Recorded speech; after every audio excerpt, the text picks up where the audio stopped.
विकास दुबे की पत्नी ऋचा दुबे जी इस समय हमारे साथ में हैं और उनके ये आरोप है कि उन्हें परेशान किया जा रहा है, उनका उत्पीड़न किया जा रहा है। बात करेंगे सीधे उनसे। ऋचा जी, काफी गंभीर आरोप आप लगा रहे हैं, क्या पूरा मामला है? कि हम लोगों को जीविकोपार्जन के लिए कुछ नहीं छोड़ा जा रहा, हमारी ज़मीनें कब्जा हो रही हैं, हमारे बच्चों को डराया जा रहा है, हमारे घर में गुंडे आते हैं, हम लोग को धमकी दी जाती है। क्या हमें ब्राह्मण होने का दंश झेलना पड़ रहा है? सभी लोग ऐसा कहते हैं कि आप ब्राह्मण होने का दंश हम लोग झेल रहे हैं। कौन डरा रहा है, कौन धमका रहा है? ये कुछ गुंडे आते हैं, अब सबकी शक्ल में नहीं बता सकती हूँ, पर लोग आते हैं, घंटी बजाते हैं और हम लोगों को तरह तरह की धमकियाँ देते हैं, जिससे हम लोग डर जाते हैं। इस बीच हम 3-4 महीने घर छोड़ के चले गए। हमारे आस पड़ोसियों से आप ये पूछ सकते हैं, घर का पूरा स्थिति बदल गई थी। हम लोग डर के मारे, फिर हमें कुछ अभिवक्ताओं ने समझाया कि आप ऐसे डरेंगी तो आपको ये लोग खत्म कर दिया जाएगा। आपको किसी के ऊपर शक कि कौन हो सकता है जो डरा धमका रहा है? हमें हमारी उत्तर प्रदेश की सरकार से कोई मदद नहीं है। हमें उत्तर प्रदेश की सरकार पे ही है कि वो हमको डरा रही है, हमको धमका रही है और हमको ब्राह्मण होने का दंश झेलना पड़ रहा है। आपने पुलिस कंप्लेन की इस बारे में? पुलिस सुनती नहीं है, शासन प्रशासन मेरे को देख के तो वो लोग किवाड़ा बंद कर लेते हैं। मैं कैसे बताऊं मैंने कहां कहां नहीं भटकी। आप एक पॉइंट आप ये सोच लीजिए कि मेरे पति का 1.5-2 साल होने को आ रहा है, उनकी डेथ सर्टिफिकेट नहीं बना, मैं उसके लिए भटक रही हूँ। पुलिस नहीं सुनती, शासन नहीं सुनती, प्रशासन नहीं सुनता। जो सुनता है मेरी, वो बाद में रो के कहता मैडम मेरी जांच बैठ गई है, बाबा ने मेरी जांच बैठा दी है, अब बताइए मैं कहाँ जाऊँ। जो आपने कहा कि कोई सुनता नहीं है, लेकिन आप कहीं अपनी शिकायत लेके गए होंगे पुलिस के पास, शासन में? 20 जगह मैं चौबेपुर थाने में भी गई, मेरी वहाँ पर मेरे अभिवक्ता गए डेथ सर्टिफिकेट के लिए, सचेंडी गए, कानपुर गए, SSP में डाली, IG के पास भी डाली, मेरे पास सारी नोटिसें हैं, आप देख सकते हो, मैं दिखा सकती हूँ। जो धमकाने वाली बात आपने कही, उसके लिए आपने कहाँ शिकायत की? मैंने धमकाने जब, अच्छा पहले बताइए, जब मेरे पति का डेथ सर्टिफिकेट नहीं बन रहा, कोई सुन नहीं रहा है, मुझसे ऑलरेडी पुलिस वाले ये कह रहे हैं कि मैडम मेरी जांच हो जाती है, तो मैं क्या जाऊं? मैं खुद, जब वो डरे हुए हैं तो मैं उनसे क्या लूं जाके मदद? जब हमारी शासन ही प्रशासन ही डरा हुआ है तो मैं क्या ले लूं उनसे मदद जाके?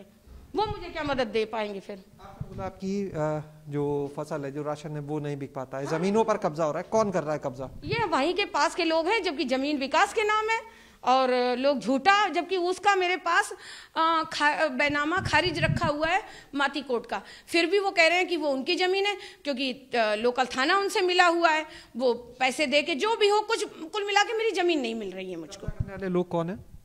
एक अशोक करके नाम है और एक राजू वाजपेयी है। पॉलिटिकल कनेक्शंस इनके? हाँ, राजू वाजपेयी तो भाजपा के हैं, ये मुझे पूर्णतः पता है क्योंकि विकास के साथ आते जाते थे, विकास के घर बैठते थे और मैंने राजू वाजपेयी को एक बार बुलाया भी था। मैंने चौपुर में बात करने की सोची कि भैया मेरी जमीन है, तो वो मुझसे कहते हैं भाभी वो आप पैसा ले लो, दस्तखत कर दो, पैसा ले लो। क्यों मैं दस्तखत करूं? क्यों मैं पैसा? जो मेरे अधिकार क्षेत्र का है वो मुझे मेरा हिस्सा दिया जाए। और मुझे डराया, बोले ऐसे नहीं दे पाऊंगा मैं तुमको जमीन, जाइए जो करते बने कर ले जाओ, आप कोई विकास दुबे जिंदा नहीं जो मैं तुम्हें तुम्हारा दे दूं। और झूठ बोलते हैं कि बंदूक रख के विकास ने लिखवाई, ये करा वो करा। कुल मिला के भाई मैं बहुत परेशान हूँ। अच्छा, ये चुनाव का समय है, अभी आपने ब्राह्मणों वाली बात की थी, जिक्र किया था, तमाम दल जो हैं वो भी इस तरह की बातें कर रहे हैं। खुशी दुबे जी का भी जिक्र बार बार चुनाव में कई राजनीतिक दलों से लिया जाता है। क्या आप पॉलिटिक्स में आगे एंट्री करने वाले हैं? पहले तो आप जिला पंचायत सदस्य भी रहे हैं। हाँ, नहीं, मैं जिला पंचायत सदस्य भी रही हूँ, मैं BDC भी रही हूँ और मेरे घर खानदान में भी सब लोग चुनाव वगैरह राजनीति से हम लोग काफ़ी जुड़े रहे, मगर अभी ऐसा कुछ मेरा मूड नहीं है। अभी तो मुझे अपने जीविकोपार्जन के लिए परेशान हूँ मैं कि अभी मैं चुनाव लड़ लूँ। क्या किसी राजनीतिक दल ने संपर्क किया आपसे? देखिए, संपर्क के लिए मैं किसका लूँ क्या लूँ ये बात छोड़ दीजिए बस। जो लोग जिक्र कर रहे हैं खुशी दुबे का इस चुनाव में कई बार, उनके लिए क्या कहेंगे? क्या लगता है वो वोट के लिए या वाकई में वो आपके साथ? देखिए, खुशी दुबे के साथ गलत हो रहा है। जितनी भी औरतें जेल में हैं इस कांड में वो निर्दोष हैं। मुझे भी तो दोषी ठहरा दिया गया है सिम के लिए, तो क्या मैं दोषी हूँ?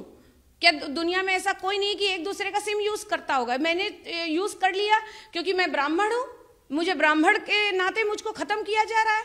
आज मैंने ये प्रेस कॉन्फ्रेंस करी है, कल को मेरे गेट पे पुलिस खड़ी हो जाए। मुझे तो इस तरीके से भी डराया जाता है ना, बोलने ही नहीं दिया जा रहा है। ऐसा कर रहे हैं कि मुंह में कपड़ा ठूंस दिया गया, बोलो मत।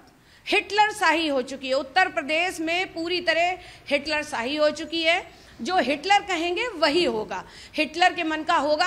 आप दुनिया को छोड़ो, अभी कौन सा IPS अधिकारी था, उसने जरा सा बोला था, उसके साथ कितना गंदा करके उसी के अपने विभाग के लोग उसको खींचते हुए ले गए। मैं तो एक नॉर्मल घरेलू औरत हूँ, मेरी तो कोई औकात ही नहीं है उनके सामने। एक आखिरी सवाल कि आपने कहा कि कहीं से मदद नहीं मिल रही है, आखिरी आगे स्टेप आपका क्या होगा अगर कहीं मदद नहीं मिलती है आपको, इन समस्याओं का निदान नहीं होता तो कहाँ जाएंगे शिकायत लेकर? मुझे अपनी न्यायपालिका पे पहले भी भरोसा था, आज भी भरोसा है। मैं उसी का दरवाजा खटखटाऊंगी और कहूंगी जब कुछ नहीं मिलेगा तो भैया तीनों लोग आत्महत्या कर लेंगे, क्योंकि इसके अलावा फिर हमारे पास कोई चारा नहीं बचता। जब उत्तर प्रदेश में हिटलर शाही हो चुकी है, हिटलर का जमाना तो बहुत मशहूर रहा है, तो वैसे ही समझ सकते हैं आप। विकास दुबे के एनकाउंटर को लेकर क्या कहें? वो एनकाउंटर पूरी तरह फेक था, मेरे से कोई राय नहीं ली गई। जब मैंने अपना पक्ष रखने की कोशिश करी, मुझ पे सिम का केस लगा दिया गया। मैंने दोबारा पक्ष रखने की कोशिश करी तो मुझको ईडी में जांच में 14-14, 15-15 घंटे बैठाया जाता है। ये करिए, वो ऐसा करिए, वो वैसा करिए। मैं परेशान हो गई, मुझे माइंडली मेरे साथ खेला जा रहा कि ये औरत है।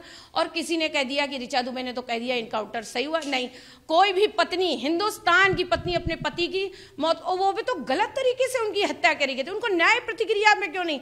न्याय प्रतिक्रिया के हिसाब से यदि उनको फांसी भी दी जाती तो मैं सर्वोपरि थी मेरे लिए। उनको तो मारा गया है और उनके पैर में रॉड थी। ये बिल्कुल झूठ बोला गया कि विकास दुबे दौड़ लेते थे। विकास दुबे आधा घंटा कुर्सी में बैठने के बाद चल नहीं सकते थे सही तरीके से। वो रॉडें मेरे पास रखी हैं, सारे साक्ष्य मेरे पास। मुझसे कोई पूछने तो आए, मुझसे तो किसी ने पूछा ही नहीं। मुझको यही तो लगा कि मेरी जो चीजें थी, मेरा अधिकार क्षेत्र था पत्नी का, वो दूसरों ने अपने आप ही करके दे दिया। और ये संसद के पोर्टल में हो गया कि ऋचा दुबे ने कोई ऑब्जेक्शन नहीं करा। अरे ऋचा दुबे से पूछा तो जाता कि ऋचा दुबे क्या चाहती हैं। ऋचा दुबे को तो ऐज आपने यूं उठाया, यूं बगल में रख दिया। और ऋचा दुबे को ब्राह्मण होने, हम ये जानते हैं हमारी उत्तर प्रदेश की सरकार ब्राह्मण होने का पूरी तरीके से हम लोग का नाजायज फायदा उठाया जा रहा है, हम लोग को परेशान किया जा रहा। आने वाले समय पे मुझे लगता है नहीं है कि दुनिया में ब्राह्मण बचेंगे भी, ऐसे ही खत्म कर दिए जाएंगे। ये थी हमारे साथ में ऋचा दुबे, जिनका साफ तौर पर यह आरोप है कि उन्हें परेशान किया जा रहा है, उत्पीड़न किया जा रहा है, और उनका यह आरोप है कि कहीं ना कहीं उन्हें ब्राह्मण होने की सजा दी जा रही है। कैमरा सहयोगी वीरेंद्र के साथ शैलेश अरोरा, एबीपी गंगा, लखनऊ।